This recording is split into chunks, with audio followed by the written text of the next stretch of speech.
and he had been fomenting plans for the Seabees, for construction battalions in the Navy. But the plans were kind of loose, and they weren't really agreed upon too well. So when war broke out, those plans were scrapped. But immediately they went to the Secretary of the Navy and started talking to him. Things progressed rather quickly.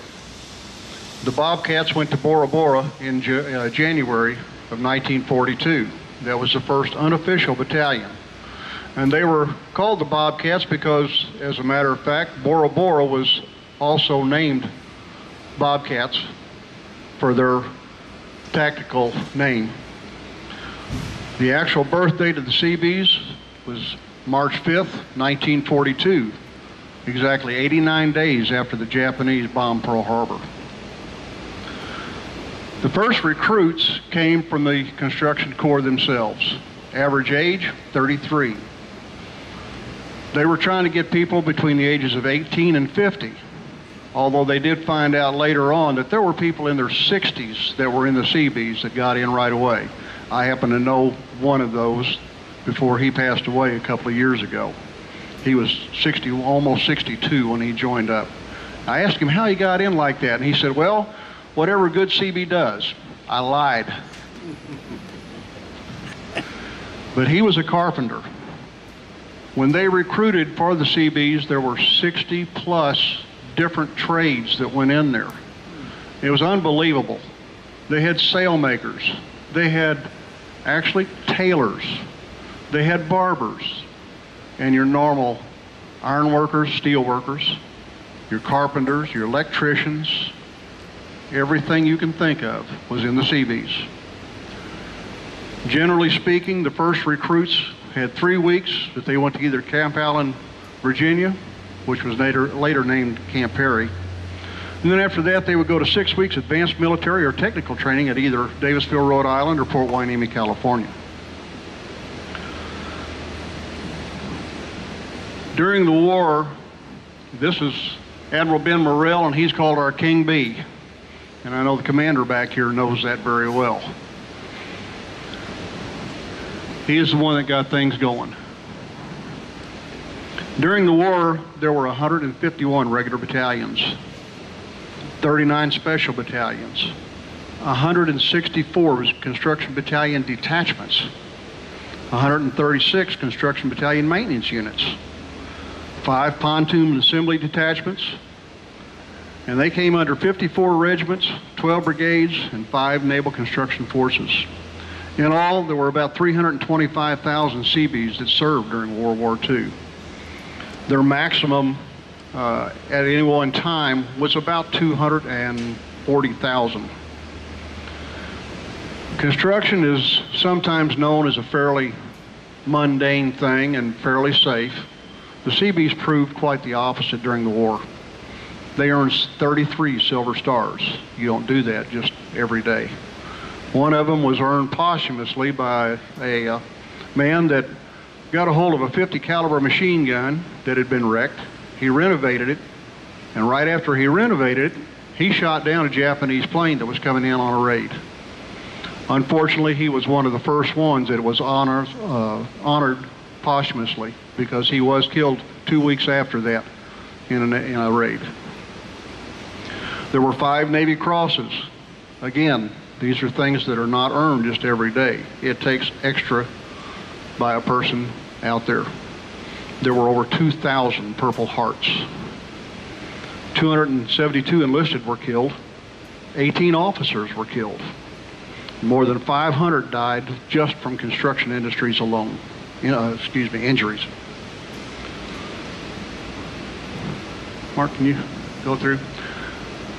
The Seabees were thought so much of, and they were so unique, that in 1943, a movie came out starring John Wayne and Susan Hayward.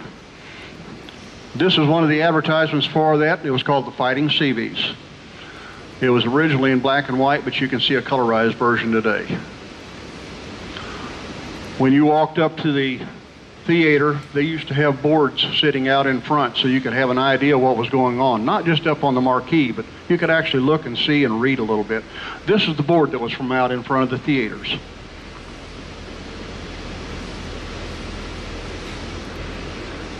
they had to try to figure out a logo for the Seabees. And Walt Disney was still around, or was around then. He was young, really not real big in the industry, but he contributed to the war effort because he had been in the First World War. Over 1,200 drawings were submitted by the Disney studios to try to help out, to figure out what the Seabees should look like. Some of those actually kind of survive today, and there's a lot of them that the battalions picked up as their own battalion logo for the Seabees. They were very, very proud of that, very, very proud of Disney. Disneyland to this day supports the Navy Seabees and almost all the military services without any problem. They have special nights for them, and it's really great. This was the final thing for the Seabees. This is our logo. It does not show on there. All it says is Seabees can do. And the can do comes from the fact that we are construction workers. We kind of operate outside the normal lines of things. We don't always go by convention. That's why we don't always get along with line officers in the Navy. They get kind of frustrated with the Seabees. But that's why the Seabees get the job done, because we don't let things get in the way.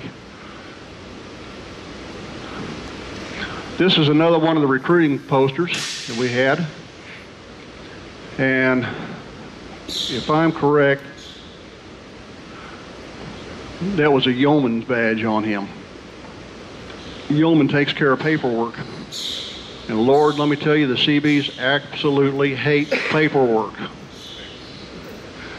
But it took those two.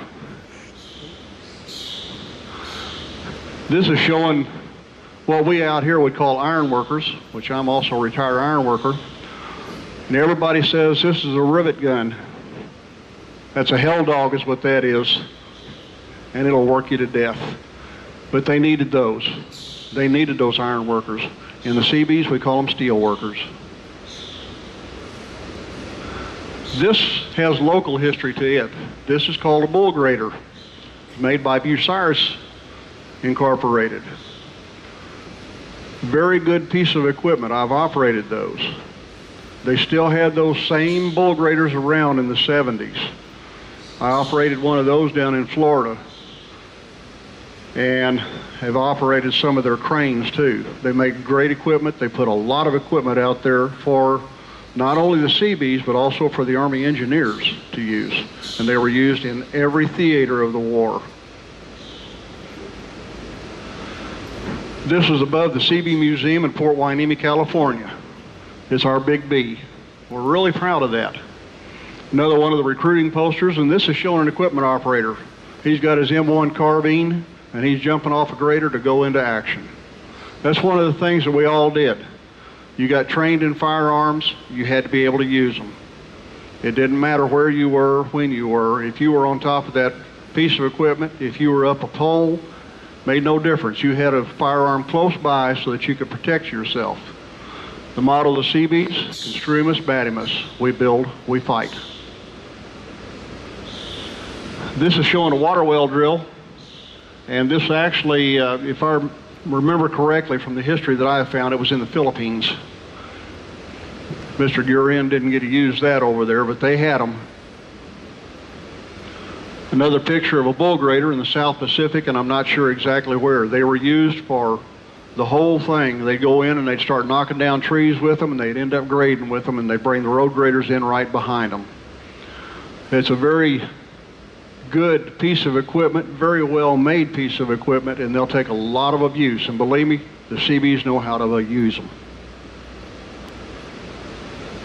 This sign was put up by the Marines, and it shows the camaraderie between the Seabees and the Marines. Although we butt heads quite often, the bottom line is we support the Marines wholeheartedly, and the Marines like the Seabees.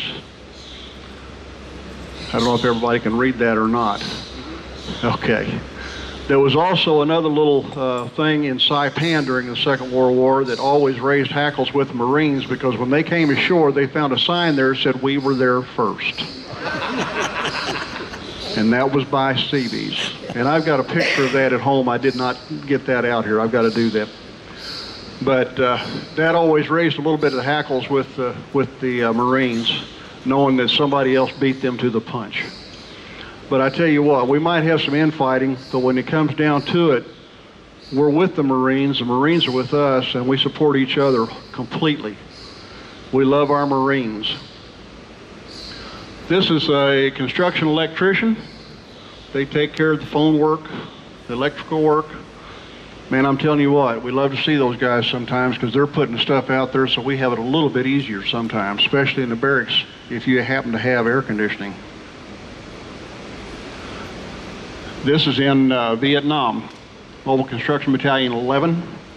I don't know their exact location at that time, but you can see the evolution of the greens, the uniforms. When the Seabees first got together, they were in dungarees. They did finally get them into some greens, and actually there was some camis over there in the Philippine areas in the South Pacific. But the greens were the standard uniform for the Seabees, starting in about 1948 all the way up to about 1980, if I remember correct, 80, 81, when we went over to camis. And believe me, we didn't like them. We liked our greens. This is in the Philippines. This is a modern picture here. I can tell that because they've got hard hats on. For so many years we were out there, we were in soft covers is what we call them, or regular hats. Hard hats didn't even come in for the Seabees until early 70s, about 72, 73 time frame. And this is in modern day Iraq. And I can tell you, if you want to lose weight, there's where you go, because it's hot. Been there. But you get out working those, and it'll really get you in shape or it'll kill you. There's no two ways about it. This is the front of the Seabee Museum in Port Hueneme, California. We're very, very proud of that museum. If you ever get out to California, it's at Port Hueneme. The easiest way to find Port Hueneme is look on your map. It's about 60 miles northwest of LA at a town called Oxnard. And Port Hueneme is spelled Hueneme. Totally different than what you would think it is. This would be the last picture I'm going to have him put up. This is the memorial when you go into Arlington National Cemetery in Washington, D.C. It is the first memorial that you will see as you drive in. It's on your right-hand side. You will see all the wording on here. All of these are places that the Seabees have been, battles they've been in, places that they've built. On the front of it, it says, "With compassion for others, we build, we fight." This is the Seabees. We're very, very proud of our tradition. By June of 1946, after the war was over, things started slowing down. They started decommissioning units. They started getting the guys out.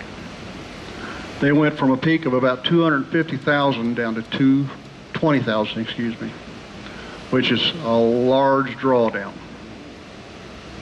People think back and say, well, why did they do that? Because Korea was coming up. Well, they didn't know about Korea at that particular time.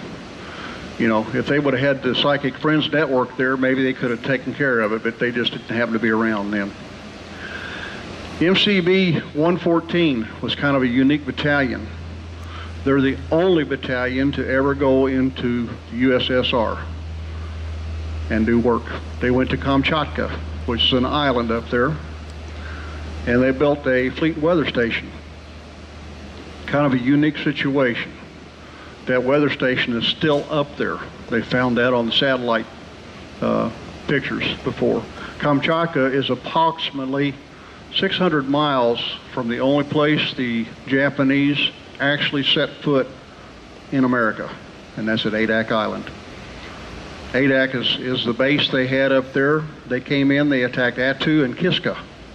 They didn't stay there long. The battalions up there in Adak helped to gear up everything. They actually participated in the raid over on Kiska to help eliminate the Japanese there. And when they got to Attu, they found out the Japanese decided they didn't like that island and had left.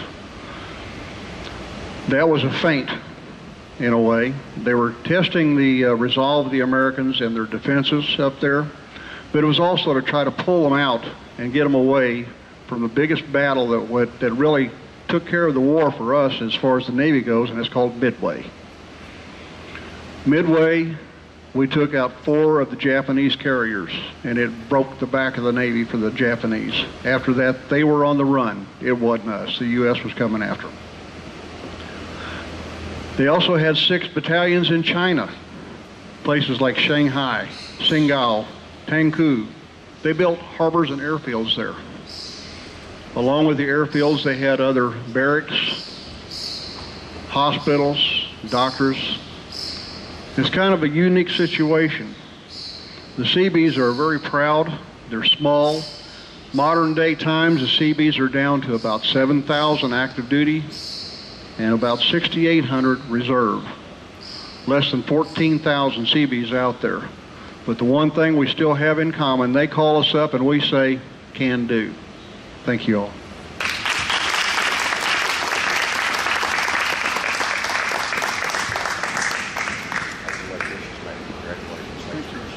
Any questions for Brian? Anybody got any questions? I'll try to answer them. Yes, sir.